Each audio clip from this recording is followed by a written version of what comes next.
everyone, I am Rebecca from ChemKnits, and we're gonna leave no dye behind, I think. I think that's what we're doing. This might be a Dye Pot Weekly episode, sometimes I don't know. But I'm gonna come in with a dry and slightly twisted skein of Knit Picks Stroll Fingering Weight yarn. And we're coming into a hot dye bath that had just like a hint of green left in it. This yarn is 75% superwash merino wool, 25% nylon. And as you can see, it's soaked into the water super easily. It just really soaks up water so easily. And to this yarn, we're in a dye bath that had 16 cups of water at one point, and I think at least 6 to 8 tablespoons of white vinegar. So we have a lot of acid in here. But we're gonna add on some purple. Ooh, note with the royal purple, there's a little bit of red down at the bottom.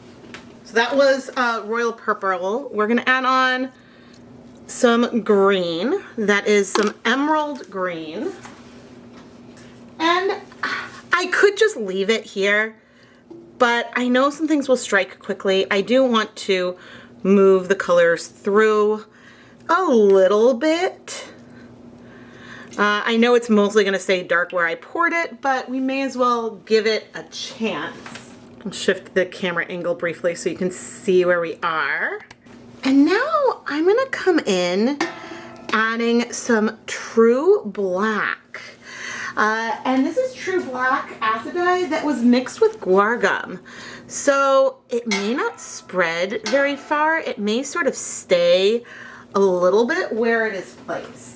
I'm going to bring more in.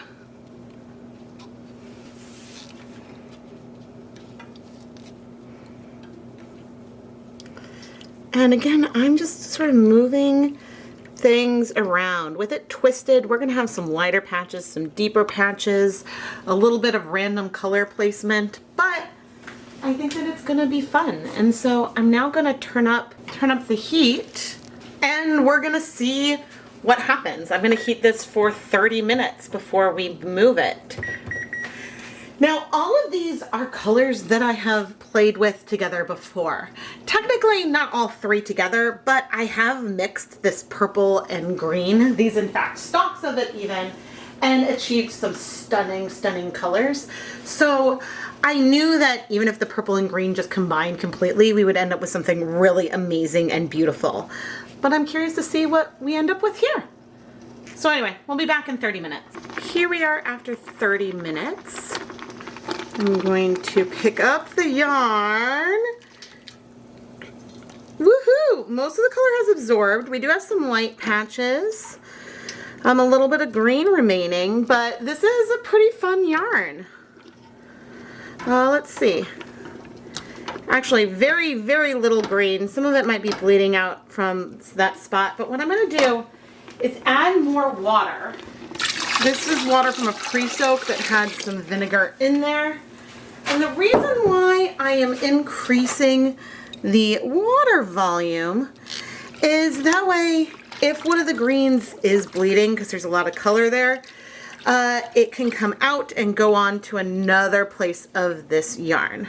So I think I'm going to leave the heat on, and this time maybe I'll cover it, but I'm going to leave the heat on just until we get to a little bit of a boil again, and then I'll turn the heat back off. Alright, I am now going to remove this yarn. You still see the purple. There's still like the tiniest little hint of green in there.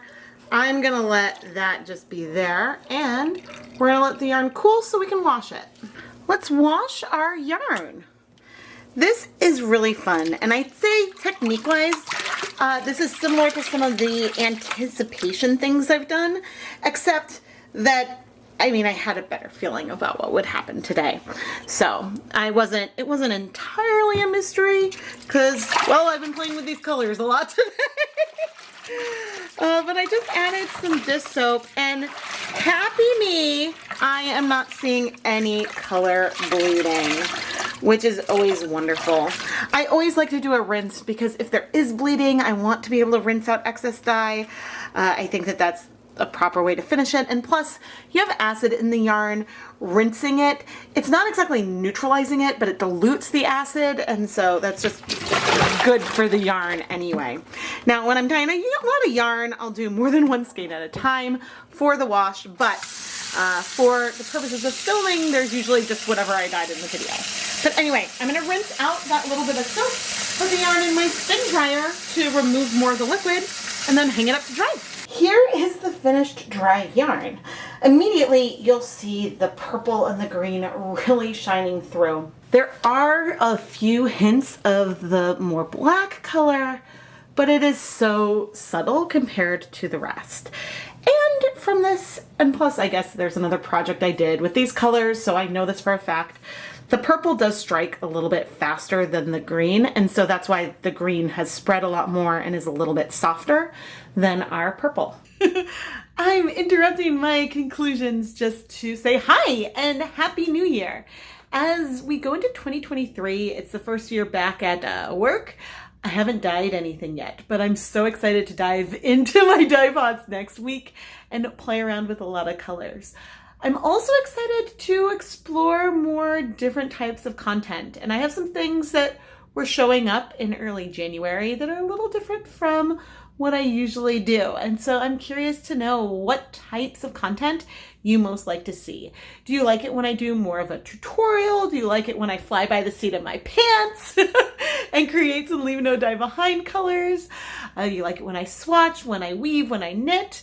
Please let me know down in the comments below, because I'm having so much fun playing around with some reaction videos, reacting to my own contents mostly so far. And so yeah, I'm not sure what you all think and what you all may want to see. But oh my goodness. And I mean, it's January and we're even still decorated from my birthday, which was back in December.